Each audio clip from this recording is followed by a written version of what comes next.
Welcome, ladies and gentlemen, to this broadcast. Thank you so much for your continued support, always.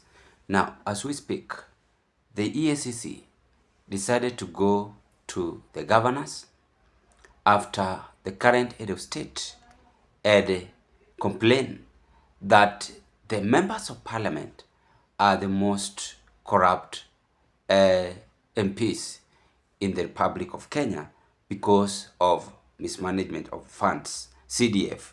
Here is what is happening. 5 sitting, 11 or former governors or governors under graft probe. MPs only probe over CDF mismanagement, EACC boss Abdi Mohamed says. Without wasting of time, here is how he was speaking. Not on receiving bribes within the parliament or to do with committees, but we're investigating about 7 constituency development fund investigations that are ongoing for the country. Those are specific. As you know, crime is not shared. Crime is individualized. That those people who commit crimes are the only ones, those who commit crimes are the only ones that can be investigated. So the investigations on the members of the parliament that I've mentioned are to do with constituency development fund projects. But we are not investigating, as of now, any bribery within the parliament, whether it is the National Assembly or within the Senate.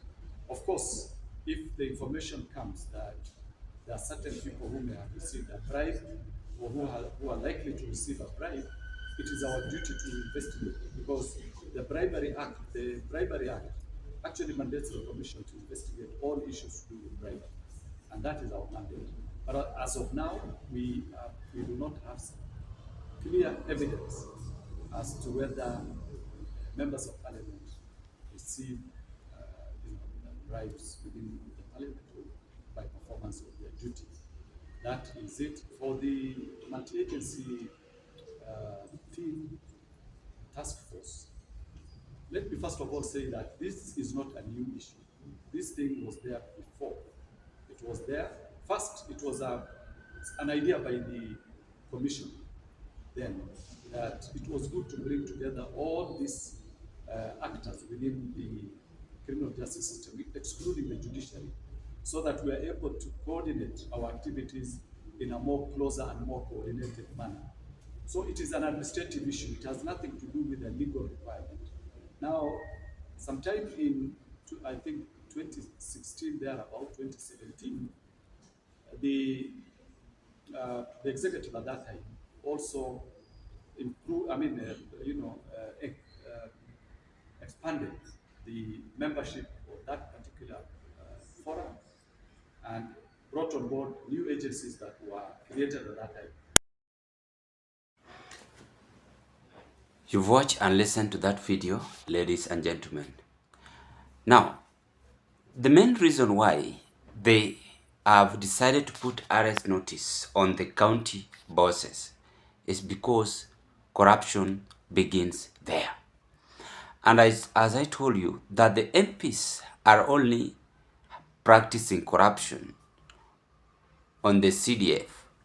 You find that the president give, or the national treasury allocate 300 million, 200 million, 170 million to the constituency.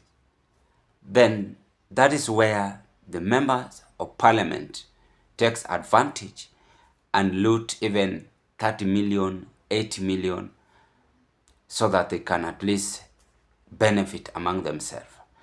But why do you think the EACC bosses goes for the governors? The governors are controlling the county budget.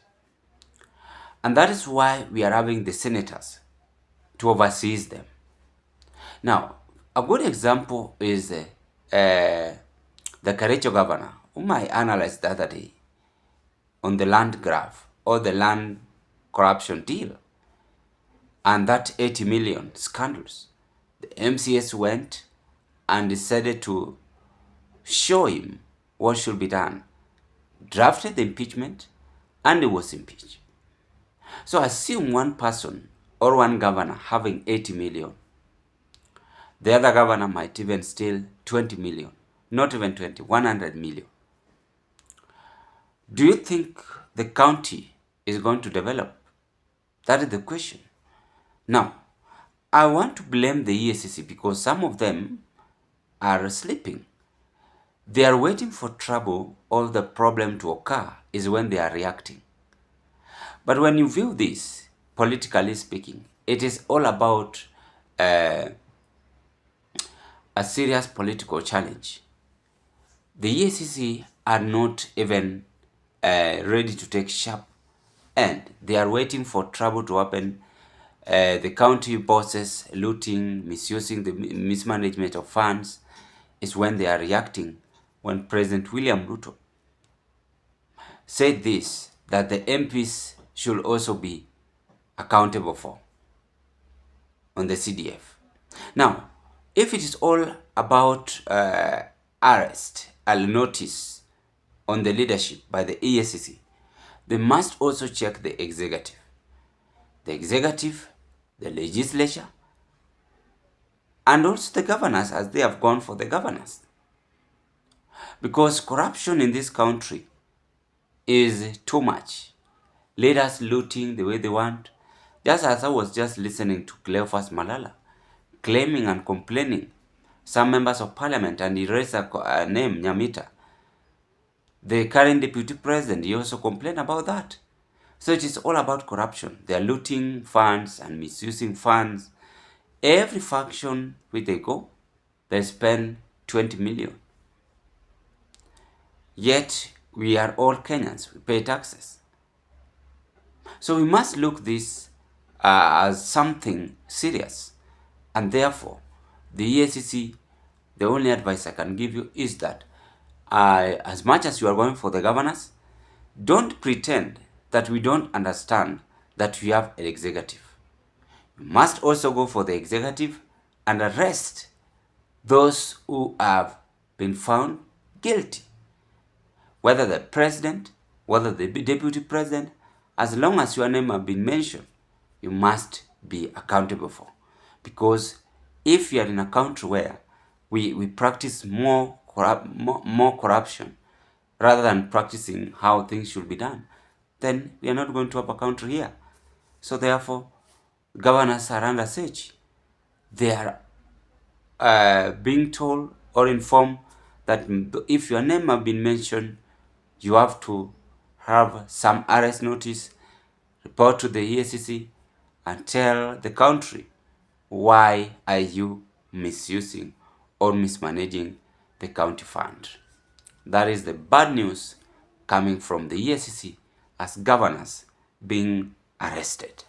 Ladies and gentlemen, what are your take? I rest my case at this point, and thank you so much for your continued support always. If you are a first-time viewer watching me in this broadcast, I request you kindly do me a favor. Take a 1 second, click that notification bell, and subscribe to our YouTube channel. Like my video, share them to your friends, family, and relatives. Bye-bye, and let's meet on another political discussion.